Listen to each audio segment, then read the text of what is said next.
Hello guys, welcome back to another video. Today we're going to be doing a wet clean of my carpets with the Henry Wash. So let's get on with it.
Alright then folks, the Henry Wash is fully assembled and is nearly ready for action. Now we just need to add the detergent. Alright then folks, so I've just gone into the house to get a clean water tank full of Henry Wash and Revive. So we'll just put it in there. There we go. Henry Wash is ready and raring to go. Let's see how he does.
Alright then folks, so the first load is done.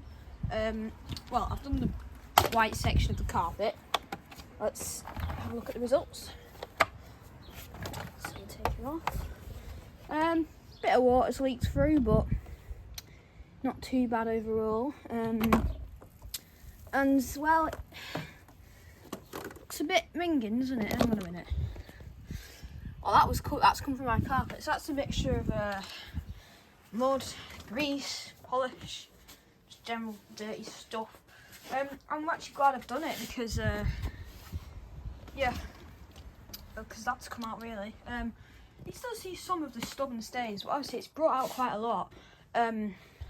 Now I'm going to do the green carpet now. I don't think this is going to be as bad actually because I usually do all like my stuff over here, but I've got a few little bits and bobs here which can be a bit dirty.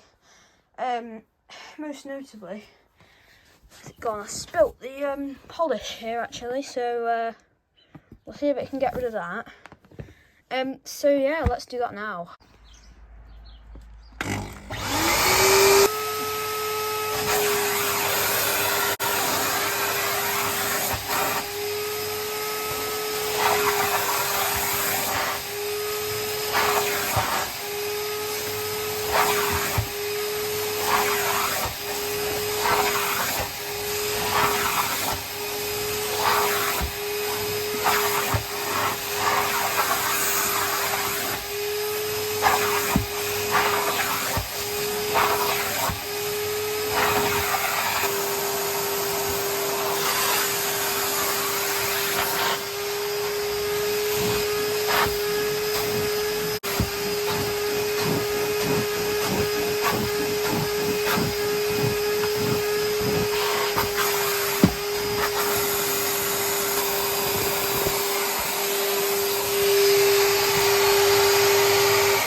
Alright, so I did try and clean the doormat, and as you saw, when I was doing the pre-treating, I was going like that. There's this like horrible brown water coming out. But I don't think it's ever going to be like it was. Because believe it or not, this here, you know, like the little things, that used to be the same colour as that, believe it or not. But yeah, it is satisfying to know that a lot of dirt came out of it, but I can definitely get more out of that, but I'm not going to try because it will just take ages. But yep, that's all we've got for the Henry wash. So here are the final results in the room. It's not too bad, I don't think, so I'm going to leave this door open, and I'll probably leave it here to dry over lunch, and we'll see where we are after lunch. But yeah, well, you know what we need to do now, folks? We need to clean it out. But while we're cleaning him out, we need to look at that water. Wow. But first, let's release the pressure, so when I do this, loads of water doesn't spurt out. There we go.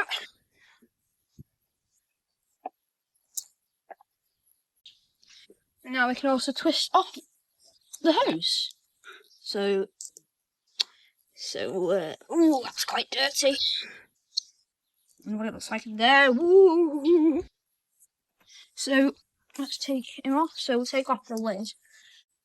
Yeah, not too bad under there. There's the bull foot. Clean water tank. This is basically got nothing left. I'm proud of how I dosed this machine. Honestly, but there we go. This is what we're left with. A horrible brown mess. Yeah. It's once again, it's satisfying to know that all this came out of my room, but it's also a bit horrifying to know my room's that dirty. But yeah, like one viewer pointed out to me, the Henry wash still doesn't carry the easy handle thing where you can tip the bucket. However, my others do. My Charles has it, and George has it, and even my CT375 from the 80s has got it. So, come on, pneumatic. We've had that thing for 40 years, what are you doing? But anyways, I'll go and empty that out. Well, folks, I've emptied it out, and here's all the horrible sandy sludge that remains. Now, I'll go ahead and rinse all of the bits out, and then I'll leave it to dry. Well, folks, that'll just about be the end of this video. If you would like to help me in the pneumatics out, please consider liking or subscribing. Thanks a bunch. Take care, guys. Have a good day. Hope you enjoyed the video. And from me and Henry Wash and all of his tools, it is goodbye. See you soon.